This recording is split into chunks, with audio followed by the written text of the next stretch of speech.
Well, ladies and gentlemen, welcome back. Thank you for staying with us. I'm Tom Amello. To my far right is Jeff Carl. He's sitting in for Nick Kling, and I'm absolutely delighted, and I can't tell you how delighted I am to be joined by Robbie Davis. I have to tell you that if it wasn't for Robbie Davis, number one, I'd never know that there was a Pocatello in Idaho. That's the first thing. And the second thing is that there are a lot of bets that I would not have cashed in the early 80s. 4-to-1 for life in terms of my handicapping and playing came from playing horses that were not the favorites. And you wrote a lot of favorites in your life too, but you also brought in some great prices, and I want to thank you for all of that. Thank you, Tom. Yeah, it's good to be here. Okay. Before we talk to Robbie, a couple of things happened today here. What we have right now for you is a late pick 3 and a small pick 5 ticket on the 8th, 9th, 10th, 11th, and 12th races at Gulfstream Park.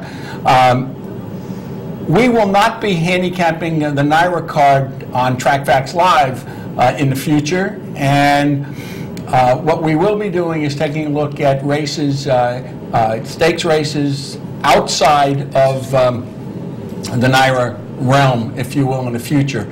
And we encourage you, Nick Tamaro, he handicaps the NYRA cards for Capital Off Track. His selections and analysis are available at capitalotv.com.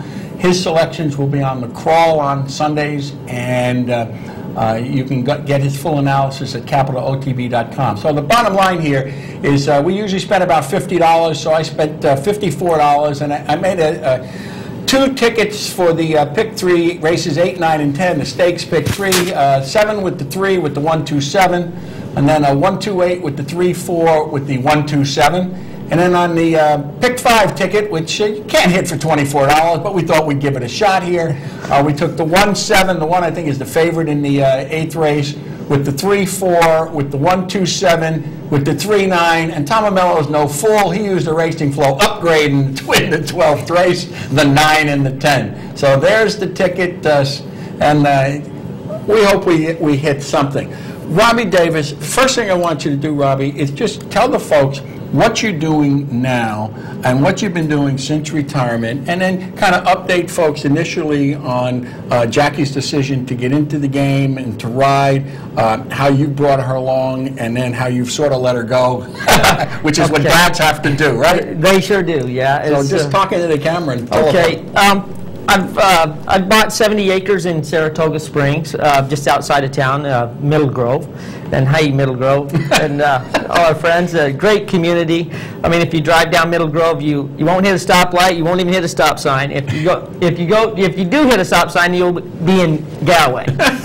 But our lot was wooded. It was a wooded lot, and I've gotten a logger by the name of Walt Chandler to help me design it. And we left our stone walls and cut all the trees, except for along the stone walls about 20 feet on each side, and left bridle paths.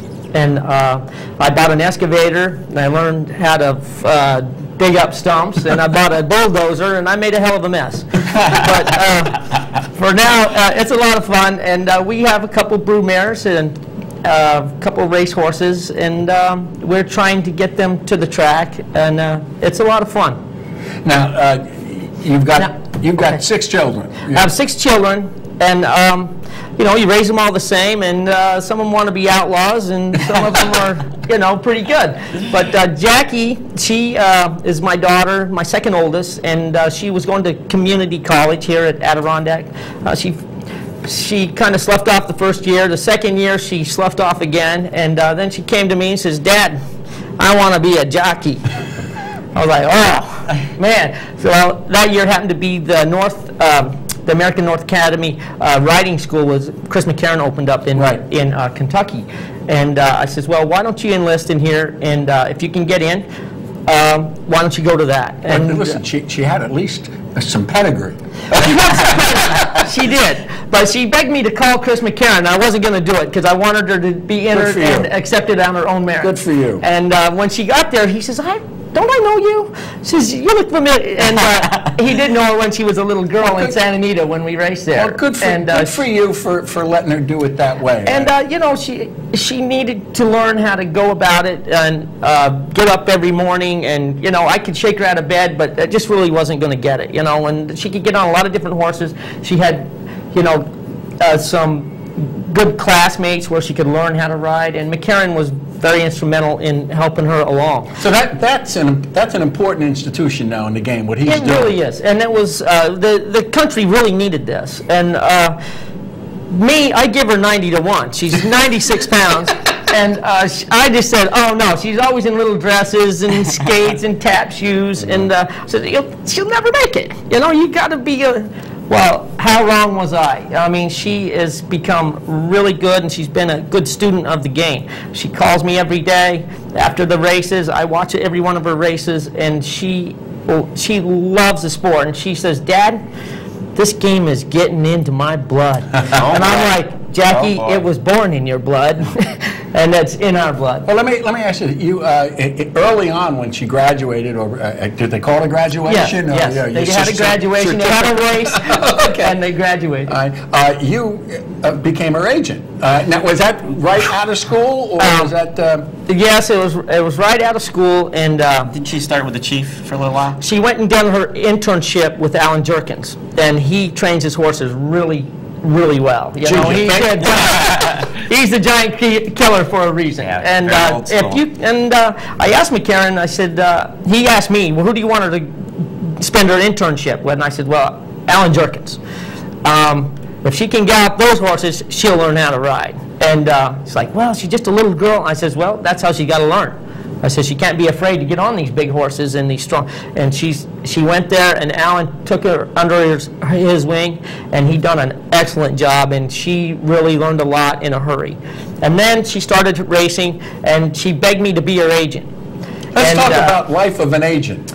Well, I'm not too good at begging. And it was really difficult because she's a little girl, she's trying to get started, people are my friends. And they're like, well, the horse, you know, Rob, he's really not that much, but I would like to ride you, but the owners are not willing to give her a chance. Stop. I always make this point. An agent and a jockey are one. You're not riding my daughter, or you're not riding Jeff or Robbie. You're riding me. I want to ride your horse, right. and it's probably why there's so many jockey agent breakups, because it's a marriage, isn't it? It is certainly a marriage, and you both have to be on one page. One makes a mistake, another one makes a mistake. They blame each other. They're going to have a lot of havoc. If an agent makes a mistake, okay, we go on with it. I'll make a mistake on the track, and we go on with it. So you have to make it work. Okay, so a couple more minutes on your life as a jockey agent for her. And when did you give up? You say, all right, the book is yours, baby. Well, the spring came, and it started to get really tough at Belmont. And I said, Jackie, listen, you're not going to be able to stay here at Belmont. You're going to have to start riding at maybe Monmouth Park or Penn National at night. You need to ride a lot of horses and get a lot of experience with your apprenticeship. She says, okay, Dad. And she drove to Penn National. She started riding at night. She rode in the daytime at Monmouth Park, back and forth. And she won about 100 races in, that year. And I was gladly given that position up. Well, okay, she beat us out of our pick 4 playlist. Go ahead, Jeff. You had a question. Well, one thing I noticed about Jackie is, you know, I do race trips. I watch races from New York all year round, and you know, when she was an apprentice, you know, there was still maybe not that strength, not quite that finishing touch on a horse. But the one thing you did pass down. And let me tell you something about Robbie Davis. He set such a good example for the young riders that came in the room, because Robbie did not take a race off. He, like you alluded to, Tom, Robbie rode every horse the best he could. He gave 100%, and he was a really great example for every young rider that came through New York, and we were all very lucky to be around riders like Robbie and Mig. And, and I don't know if that happens anymore, but he really was such a good example of to just go out there, and the people who trained and exercised and groomed those horses, they deserved 100% of your effort, and he embodied that each and every racing day. That's one. Listen, I'm going to stop because we got calls on the line, and I want to get a couple of calls here, and then we'll ask you another question. So let's go to Kim in Hudson Falls. Kim, thank you for waiting. Welcome to the show. Hi there. Hello, Jeff. Hello, Tom. And hello, Robbie, Mr. Funny Man. You know this guy? Yes, I do. I grew up watching Jeff and Robbie race. Okay. Well, so anyways, I was listening to your thing about the Derby, and I love some of the names of the horses, especially that one you said that's in the Florida Derby today, that Archie Lightning. That sounds like he sounds like a winner. Who's that? Archie Lightning. Archie Lightning. She ran yesterday. Oh, that's yesterday. Mm-hmm. Yes. I bet you with a name like that, she's probably a gray. So I remember. Let's see. Now, I remember when your daughter first rode at Saratoga was back in '08. She rode for, I think it was John Candlin. That's right. Correctly. That's right. And she didn't do. For first time out, she didn't do 2 pegs. I remember standing near the monitor watching it, and I was like, come on, Jackie, come on, Jackie. Yes, she had me really nervous, and all my agents, my ex-agents, came up to me like, Robbie, you're actually letting her ride in a 5-furlong race, 5 furlongs on the turf in the 1-hole. And I'm like, oh, what am I doing? I did not sleep a wink, but she got the job done, and she actually did fairly good. Now, where's she right now? Is she still riding the NYRA circuit, or is she riding elsewhere now? She rides at Aqueduct, and last year she went to Boston, and she was riding 2 or 3 winners a day. Oh, wow, she rode at Boston with Suffolk Downs. Yeah, she rode with a friend of mine who actually still rides there. I'm going to think of her name now. Christina McManigal. Okay, yeah, she knows Christina. Yeah, and I remember Christina did ride at Saratoga last summer. So I got to ask you, do you miss being a jockey, Robbie? You know what? I just had a knee replacement here December 13th, and oh, God. I still have that little flame burning in my heart here that I could hang on one of those good ones. If I could just beg Shug McGahee or Bill Mott to, like, hey, could you just let me ride one good one, and then I'd hang it up forever. But I do have that little bit of desire left. And I remember, let's see, because I remember the first time I think Jeff rode at Saratoga, I think that was in 85 or 86, I think. Might have been 86. Yeah, because I was 86. I was 8. So, and I remember it's like every day. I remember my grandmother would take the sports section out of the paper and I'd read it, and I'm like, okay. So the first time I ever went to watch the races during the day, I remember my mom picked, I think, one of your horses and one of Jeff's horses, and I think they both came in. There you go. Deal. No wonder we have a fan here. That's what. Wait a minute. You probably had it. Yep, more than likely. But it's it's just I saw this and I'm like, my God, this is bringing back so many good That's memories. great. That's All awesome. right, Kim, thank you so much You're for the welcome. call. Have We a good appreciate it. Yes. Yeah, go ahead. One thing I wanted to mention, I was touching on earlier about Jackie's riding, is when she went to Suffolk last year, I didn't see her ride. And now she comes back to New York this winter, and wow, what a quantum leap, how much better she got. And I think it's like you said, just riding horses every day, riding 6 or 7 every day. And those aren't the best horses in the world, so you really got to learn to pick them up and carry them down the lane. And she's improved a lot. She really has. Let me ask you guys something. Really, people like me and in this game often we criticize the ride. And I always say from here, I may criticize the ride, but I don't know anything about riding. And so, yeah, I know. I know. What am I going to do? Well, I have an interest. Yeah, right. Anyhow, so you're new to the jocks room. You're new to New York, or you're jockey, and you come to the jocks room and you lay your tack in. So, what is that experience? Just talk a little bit about moving your tack to a new venue and becoming, let's say, the new person in that colony for a second, and then we'll get to our next caller. Well, it's kind of like, well, first of all, I grew up on welfare. I went to like 14 grade schools. By the time I went to high school, I was like the new kid on the block. Okay. So when you walk in the room, it's like, oh, look at that little guy. Look at that, So there's a lot there. But you try to make friends, not buddy friends, but just be friendly and be focused. And the guys will give you a chance if they like you. You can go into some jocks room, like in Louisiana. You're not liked. If you're from Idaho, you're a Yankee. Down there, no matter what you do, you're not going to do good. So what Rosie Napravnik did down this year was incredible, wasn't It was very incredible. I'm very proud of Rosie. Rosie has learned a lot, and she's another young female rider that has just like turned the game around. Well, she's now the model, right? She is very good. She is setting a standard again, but where Julie Crone has left off, and it's really good to see.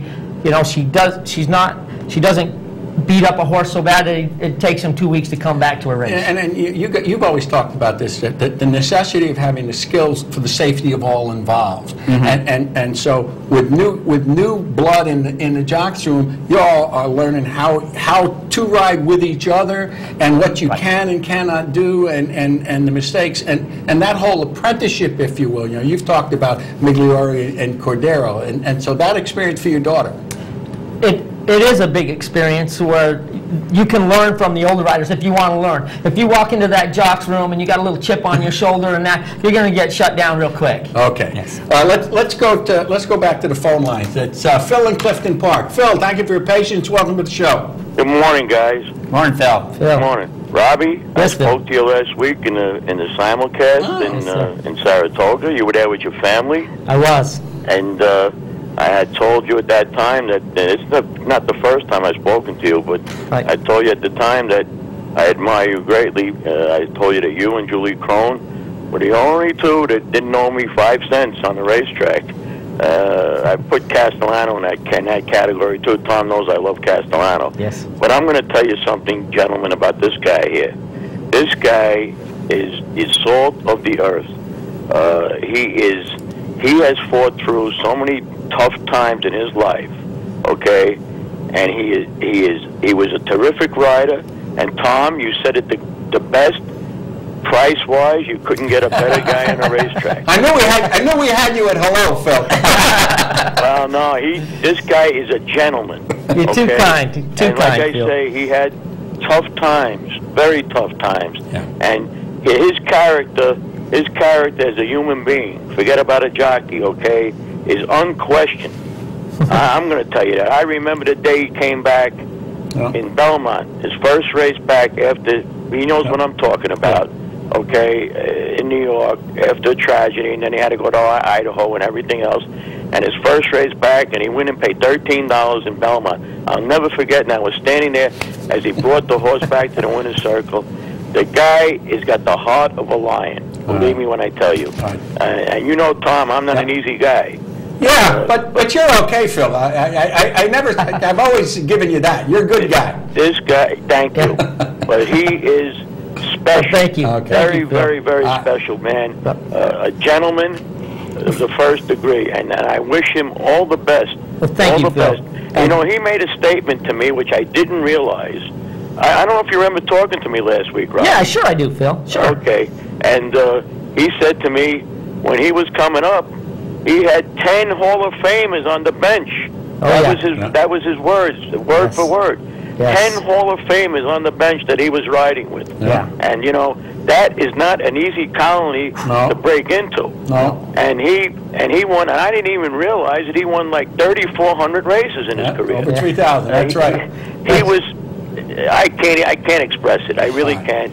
He was really a great guy, and he still is a great guy. And I wish him only the best of luck. Thanks, Phil. We appreciate that very much. Thank you. Okay. Before we go to our next caller, you know, Phil, we talked before we came on air. You know, Phil alluded to the tragic incident with Mike Venezia. Now, what I want to ask everyone, if you haven't seen it, Bill Nack wrote what was an Eclipse Award-winning article for Sports Illustrated called "The Longest Ride," and you know, I know you're proud of that article, and that had to be the toughest thing that life could give anybody in your business. And as Phil points out, you know, you dealt with that and you've come back. But you know, we talked before, so I'll give you an opportunity to just talk to the folks a bit about that. Okay. Well, it's, you know, as a younger rider growing up and you're banging heads, you become very calloused. And I became very, very calloused. And it was all about winning, hitting the finish line first, you know, bar anybody getting hurt. And the accident happened in 98 or 88, and I had my horse just ran over the top of Mike Venezia, and he killed him instantly. It sounded like a watermelon exploding underneath my horse. I was completely devastated. I come back, I went home, I'm hanging on to my 1-month-old baby boy, and I'm rocking in the chair, and I'm like, wow, that could have been me. And here I am playing games on the racetrack and squeezing guys and squeezing them, and they're squeezing me.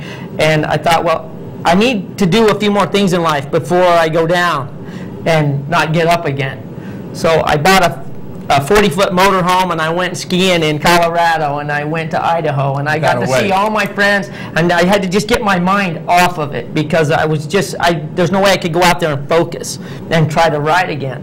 And saw all my old buddies in Idaho, and I started drinking a lot of beer and was hungover almost every day. But I get this knock on the door, and it's about 10 o'clock in the morning, and it said, yeah, this is Bill Knack from Sports Illustrated. And I was like, oh, baloney, who put you up to this? And I looked back, and he says, well, where did you go to school? Well, maybe I can go talk to your teachers. I want to do an article on you. And I was like, are you kidding me? There was 2 feet of snow on the ground. Here come this guy, Bill Knack, knocking on my motorhome from Sports Illustrated. And this man has such a heart and such a way with his any book he writes or any article he does. He is just very, very gifted. And I ended up spilling my guts to him as a kid and whatever I had inside me. So it was more like a therapy. And then when the article came out, I was back to riding, and I went to California. I always wanted to ride at Santa Anita. And the article came out there at Santa Anita, and they gave me a wonderful chance in California. I was a leading stakes rider, and I rode for Whittingham and Frankel and Mandela, and the people were just wonderful. And I was still under a lot of stress that I didn't realize I was under, and I went back to Idaho for a little while, and then Antley was my future brother-in-law. He won the Derby, and I said, wow, I started getting the itch, the flame started getting bigger, and I came back to New York. You know, I was a 10-pound apprentice that day, and I was in the jocks room when the Mike Venezia thing happened, and it was, I can't even explain. I mean, you always see spills, you know, and we're in the jocks room, and it didn't look like visually that it was that bad, because it was toward the back of the pack, and you just kind of thought, you know, Mike's going to get up. And what a shock it was when we heard, and you know, for Robbie to come from that point to even make it back was incredible. And what I alluded to earlier, I mean, it was the guys like Robbie that, you know, I looked up to as a young rider, you know, that overcame a lot, that worked hard. Robbie's out there every morning, like I said, never took a race off, and I was very fortunate to come up under, you know, like you said, there were so many Hall of Famers in the jocks room, and they kind of knew me because I'd been galloping horses for Cindy Waters for years, and was kind of like one of theirs, you know. And they really took me under their wing, guys like Robbie, and I was just always so grateful for that. Let's go back to the phone line. Bob in Saratoga. Bob, thank you for your patience. Welcome to the show. Good morning, gentlemen. Good morning, Robbie. How are you? Good morning, Bob. Very good, thanks. Couple of things. First on my mind, you still have that Chevy pickup truck that I used to see over at Oklahoma. Or Ford pickup truck. Bob, I have a 57 Chevy step-side pickup truck, and it's one of my favorite vehicles. I cut my teeth on dirt bikes and hot rods. Yeah. I didn't get on a horse till I was 18 years old. Well, you ride both of them good. Well, thank you. Thank you. But actually, you were, and I call the show a lot with complaints about things, but you were one of my favorite riders. And there was a meet up here at Saratoga where you hooked up with Frank Alexander. Mm-hmm. Yes. And you must have won 9 or 10 races. Yes. For him that summer. And Frank was a friend of mine. Alexander could use you now, Robbie. I could use him. Well, I believe it's the cover of Saratoga magazine that shows 2 young kids, and I believe one of them's Jackie and the other one's Jerry Bailey's son. Right. That's correct. And I have that framed in my office. Correct. Yes. And it was a great picture, but no complaints today about anything. Good. Great to see you back and doing so well, and I'll leave it at that. Thanks, Bob. We appreciate it. Let's go to Colony, talk to George. Hello, George. George, you there? Yeah, how you doing, Robbie? Doing good, George. Look, this is for you, Tom. I got a question. What's wrong with these judges at Aqueduct? They're disqualifying horses that shouldn't be, and they're letting horses that should be disqualified. You're talking about the Thursday race? I'm talking about, there was a race the other day. Thursday. The 3-horse. Yeah, I know. You're talking about the second race on Thursday. We have that race. We'll get to show it to you a little later on. I'm talking about a race last week in the 8th race where the horse came out on the other horse 2-3 times, and the horse lost by a nose, and they said it didn't affect the race. Well, I don't know what's going on with them, but they're terrible. Well, George, we've had the conversation before, and I think Nick offers the best solution. Perhaps you need a 4th, so it's got to be 3-1 instead of 2 out of 3, whatever. And all I can tell you is that it doesn't matter what the venue is. It's very difficult for these guys, whoever they are, guys and gals, to be consistent. And it's the problem with officiating and judging everywhere. I personally would like a rubric, some sort of a guide, so that, it pointed out to me that, all right, when this happens every time, then it means that we're going to take a horse down. And when this happens every time, we're not going to take a horse down. But it isn't like that, because they're equine and human athletes, and human folks making the judgments. That's a hollow answer that I have for you. But I'm going to go to these guys. You taken down much in your career? And let's go to Robbie and then to you. Thanks for the call, George. Yeah, it depends on who's in the booth. Some guys will let you stand with a little bit, and some guys won't let you stand with even a little bit. A horse is, when they're racing in full stride, they hit the ground and they're in the air momentarily, and then they hit the ground again. If they get bumped while they're on the ground, you won't see a whole lot. But when they're in the air, they'll completely turn sideways, and they'll throw them completely off stride. It's kind of like a 30-foot boat in the water. You can push it. Yeah, you can push it with one finger. And a horse, if you pull the reins a little too hard either way, they'll go that way. Horses don't have dotted lines and paths on the racetrack. And jockeys have their head down a lot of times. Like driving a car? Yeah. And they will hit, and they really don't have eyes behind them. And they will come out a little bit, and they'll come back in. If there's any contact, they should absolutely be consistent for the public. The public bets on these horses. They support the game, and they need to be completely consistent. Yeah, and that's all we've ever said here. As a rider, that's all you can ask for, is because then you know what to expect. Right. And like riders are human, and you're going to make mistakes. And sometimes oh, nuts, I'm coming down for that one. Yeah. And I'm going to say, we're in the midst of March Madness. If you've watched any of the games, I defy you to tell me, the difference between a subtle block charge. The charge on this end that Duke always gets because some of their guys fall over, and the charge they don't get on the other side. It's officiating everywhere. And when I coach basketball, that's all I asked the two guys before they threw the ball up. I said, "Hey guys, give me a consistent game, both sides. That's all I want. Be fair. Yeah. Be fair." Folks, where are we going next? Oh, Schenectady. We're going to go to Paul, Schenectady. Paul, thank you for your patience. Welcome to the show.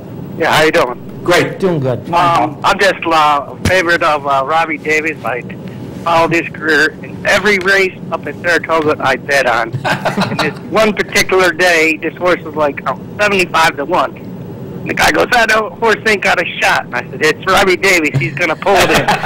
And he got second, but I just love you. And I loved when Tom Durkin would always announce the jockeys, "Robbie Davis." And now I'm going with Jacqueline Davis on all my bets. I just love your career, and I just love you. You're a great guy, and thank you, Paul. Wish you luck and your daughter luck. Thank you very much. Yep. Thank you so much. Albany, let's go to Pete in Albany. Pete. Hi, I don't know if I'm the biggest Robbie Davis fan, but I don't know who the other one is. I want to go back. I remember, just picking you out, and you just started winning races when all these other famous jockeys, they overlooked you a little bit. And I remember one day I had $5 to win on Ring of Light. Used to ride for Frank Martin, and the horse paid like $50. But I used to ride a lot for Jan Nehru. And I'm just wondering, who was your favorite trainer? Right. It's kind of hard for you to answer, probably. But and who was the best horse that you thought you ever rode? Great And I'll have question. to listen. That is an awesome question. You know, I close my eyes at night and I dream of 2 or 3 horses, and they all felt the 3 of them felt the same. And one was Gone West, and the other one was Maria's Mon, and they were both champions. And to get on one of those horses, I'd get off of them and I would say, "Man, how much do I owe you guys?" Because it was a dream come true. I was so extremely blessed to be able to even get that close to a horse, and let alone even ride them. Now the trainers, there's so many good trainers out there, and I was a bread and butter guy. They have a Belmont Park where there's a Manhattan side of the barn area where all the big stables were. I was like a bread and butter guy with the claimers and kind of the 1 or 2 guys with the 2 or 3 horses. We talked about the Sedlacek The claim. Sedlacek and Woody Sedlacek, Right. and there was a little guy, not a little guy, there was a man named E.I. Kelly. Yeah. And this guy could train a horse like nobody's business. And my agent, and he was real hard to work with, so my agent really didn't like him. He says, why do you go in that barn all the time? That guy's crazy. And I says, because he's on his 1, 2, 3 when he runs. And he's like, yeah, that's true. And I said, well, let's just keep him happy and ride for him, you know. And then there was T.J. Kelly, and then there's Alan Jerkins, you know. I mean, and then there's so many, Scotty Schuhofer, and, you know, and Shug McGahee, and you know, Sid Waters, and Sil Veach. You know, there's an old guy that just was very quiet and just could really tune up a horse really well for you. You know, when he give you a horse, they would run for you. And then John Veach, and then I went to California, and then there was the Bald Eagle.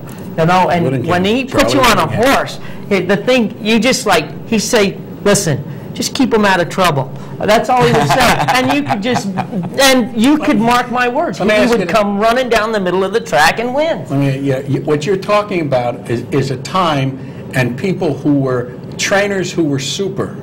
And now we've morphed to the super trainer, if you will. The game, Yes. you know, you're talking about guys who were horsemen, guys who had stables, but they didn't have every horse on the grounds. That's right. They were competitive with each other,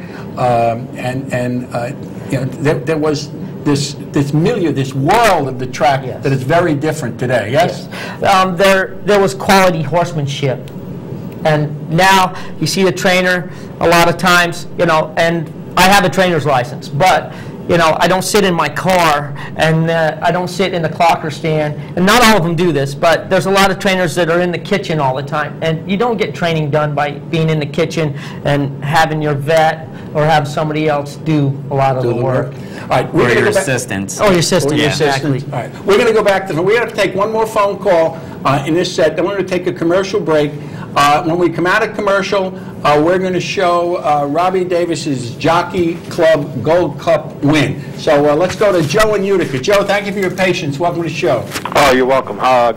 Good morning, Robbie. Good morning, Joe. I just have a question. As you and Jeff, as fellow riders years ago, I know that certain riders, you know, get the best horses and get the, you know, top mounts, and then you see these other gentlemen that don't get the best mounts. And what do you say to like guys like race one race a day? I mean, how do they make a living, and what do they need? What do they do to survive? When you see the guys like, I mean, I don't really follow them, like a guy like you see at New York, like a Gary Richards that races once in a blue moon. How do they survive? Well, I mean, you know, somebody like Gary Richards does. You know, he's probably galloping horses in the morning. He makes a living galloping You know, horses. yeah. I mean, I was in that situation frequently in my career. You know, being you know down the list, but you know, you just try to make every opportunity you can, to make the most of every opportunity you can, and you know, it's a struggle sometimes. You're always fighting that perception. You guys both got on horses for the chief, and the chief gave you opportunity, didn't you? Yeah. You worked horses for him. You got an opportunity. One of the things you really need to have is, and this was a critical mistake that I made in my apprenticeship. You need to have an outfit to ride for, and I rode a lot for P.G. Johnson when I had the bug. And I spent the majority of my time in his barn in the morning. Working horses, it was me and Jean-Luc.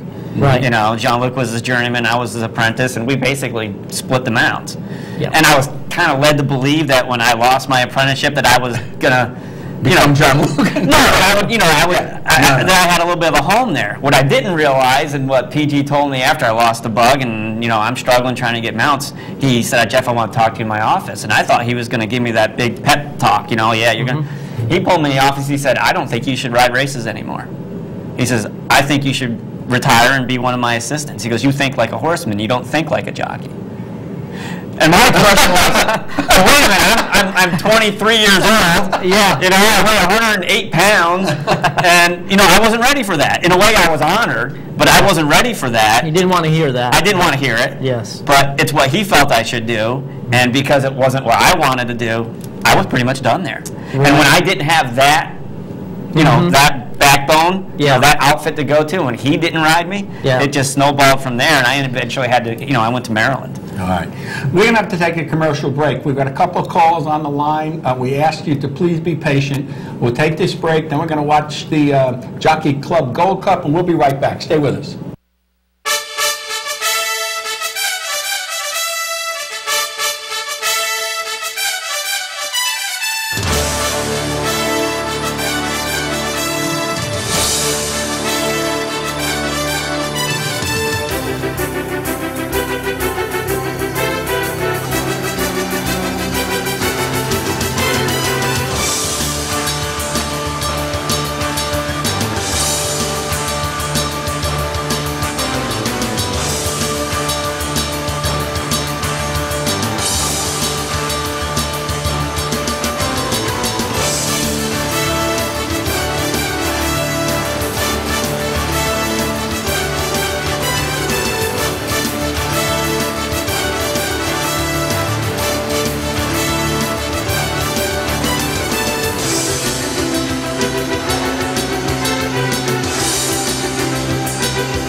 Hello, ladies and gentlemen. Welcome back. Tom Amello, Jeff Carl, not Nick Kling, and Robbie Davis. So we're going to take a look now at Robbie's Jockey Club Gold Cup win on Wagon Limit. Here it is. In the gate, and they're off in the Jockey Club Gold Cup. And it is Gentleman who is sent out to the lead immediately, and here comes Skip Away to join him early. They move around the clubhouse turn. Gentleman has a narrow lead from Skip Away. It's 2 lengths back to Pacific Bounty third. Fire King to his inside, gathered in to run in 4th position. Europe's Running Stag advances to 5th and Wagon Limit. And the race is on early. Skip Away head-to-head with Gentleman. They get an opening quarter, matching strides in 23 3/5 seconds, and now they begin that long run down the Belmont backstretch. No doubt about it, they're going after each other early here. It is Skip Away on the outside and Gentleman to his inside, and their strides are synchronized down the backstretch. They are inseparable. They have moved 7 lengths away from Fire King running in 3rd, Pacific Bounty, and Running Stag, who has settled comfortably near the back, another 5 lengths back to Wagon Limit, the trailer. A 46 2 opening half mile here.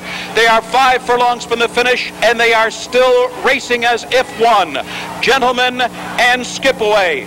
Gentleman has a narrow advantage as they begin the run round the turn. It is Gentleman the leader by a half length. Now Jerry Bailey asking more. Gentleman 3/4 of a length. Bailey asking more from Skipaway. It's 10 lengths back to Running Stag. They've run 3/4 in 109 and 3. Skipaway is working harder as Gentleman begins to stride away from him. They're coming to the top of the stretch. It is Gentleman trying to pull off the upset here. Skipaway is back second. Bailey is all over Skipaway, but it is Gentleman who's getting away. And farther back, Wagon Limit is getting closer. And Running Stag toward the inside. It's going to be Gentleman now getting away by 6 lengths. Skipaway second on the outside. Wagon Limit trying for an upset bid here. Less than a furlong to go. It's Gentleman in front, but he was softened up by Skipaway. And here comes Wagon Limit at 34-1. And Wagon Limit is going to do it. Wagon Limit, a stunning upset. All right, Robbie, here we're coming down. Ladies and gentlemen, we're sitting here, and Jeff says, "Where are you, Robbie?" He says, "I'm not in the picture." Go ahead, Robbie, talk us through the end. Oh, I was probably like a 1/16 of a mile behind everybody. And when I went out in the paddock, I saw Mr. Jerkins. He's got his hat on, his suit and tie, and he says, "Robbie, well, what are you going to do, Jock?" And I said, "Well, Chief, there's a lot of speed in here. How about if we just try to get a check?" He used to always tell me, just get a check, will you? And so I was like, "Okay, Chief." And so I was going down the backside, and there was this huge speed duel, 9 and 3. And I was like, wow, I'm never going to catch these guys. So I was counting the horses back so that I could at least be 4th. And as I got up around the turn and I wiggling my way through, and I got into 4th position, as you see right in the picture there. He came into 4th, and I thought, oh, good, he's going to be happy. I'm getting him a check. And just about at the 8th pole here, the 2 of them just collapsed, Skipaway, Gentleman. And he picked it up through the stretch, and I made it back to the winner's circle. And I said to the Chief, "How's that for a check?" Well, he had big crocodile tears coming down his eyes, and he gave me tears also. And it was one of my favorite races of all time. I can imagine. And we end up breeding 2 of our mares to Silver Wagon, which is offspring of Wagon Limit. So I just had a baby full this weekend of a Silver Wagon baby, and hopefully I can ride him one day. I don't know. Yeah, I have to fight Jackie over this one. We're going to go back to the phone lines. Thank you for your patience, folks. John and Cohoes. John, welcome to the show. Hello, how you doing, guys? Great. Hi, John. I got 3 brothers. We've been betting horses forever. And when we talk about past price horses we had, the name that comes up that was rising was Robbie Davis.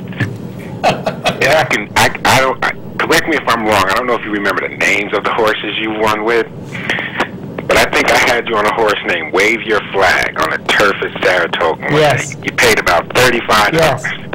You swung him to the outside. You gave that vigorous ride you always want out of a jock down the stretch. You got him home. All right. Yeah. And correct me if I'm wrong, your daughter rode a horse named a girl named Maria about a month ago. Okay, yeah. It was a short field in New York. Yes. About 7 horses. She was the 6th horse. Okay, yep. She was 34-1. Yeah.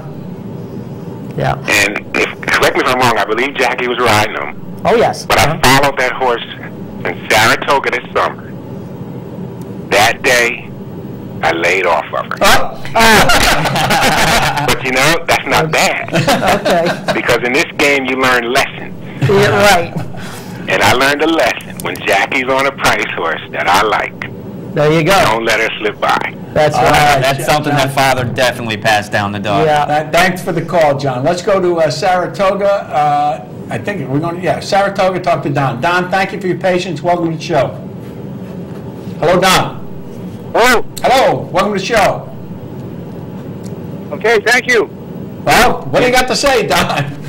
I guess also Robbie. Well, he's here. Go ahead. All right, Don. Shoot. Hey, Robbie Davis. Don.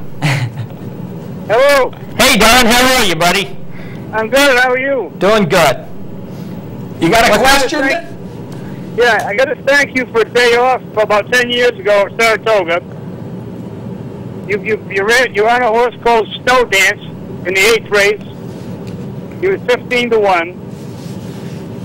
That was the Chief too, wasn't it? Yes. I went over and I went to the paddock. You were walking in the paddock. And I said, Robbie, you got the horse. Let him go, and you dropped your whip. I ran to the window. Thank you very much. Okay. Let's take this. You too. All right, thanks a lot, Don.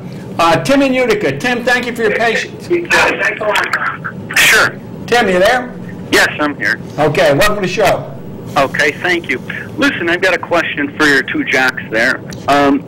When I watched races in the rain before, and after the horses hit the wire and they gallop out, you look behind them, it looks like 12 drunks ran the race. There's lines all over the place. Oh. How do they keep these horses as straight as they possibly can? And sometimes they can't. If both of them or one of them wants to answer this question, I'm just going to hang up and listen to the answer to a question that I wanted to know for a long time. Well, Tim, you know, there's not painted lines on the racetrack, and horses don't stay in their path.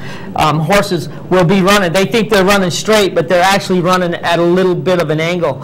And then it's the jockey's job to keep that horse in a straight path.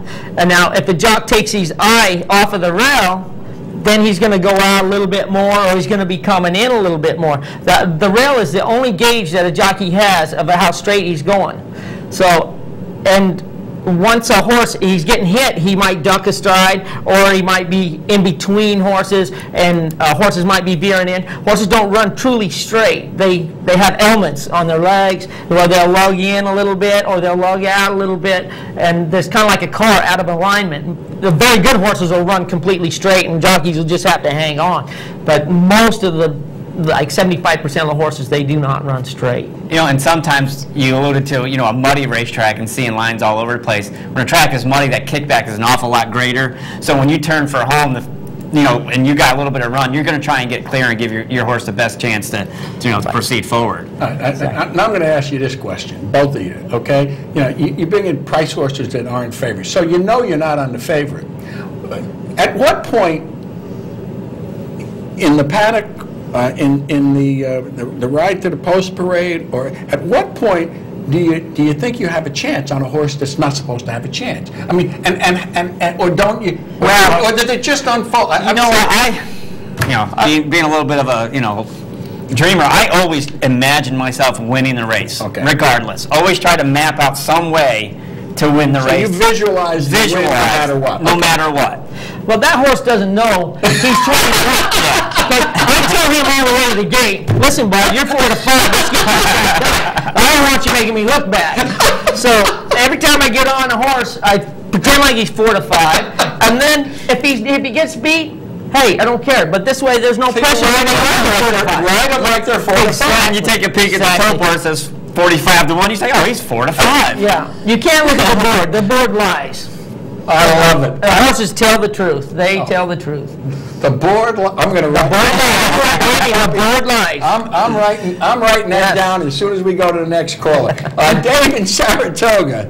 Dave, thank you for your patience. Welcome to the show. Hey, Tom. Hey, Jeff. Morning, Dave. Hey, Robbie.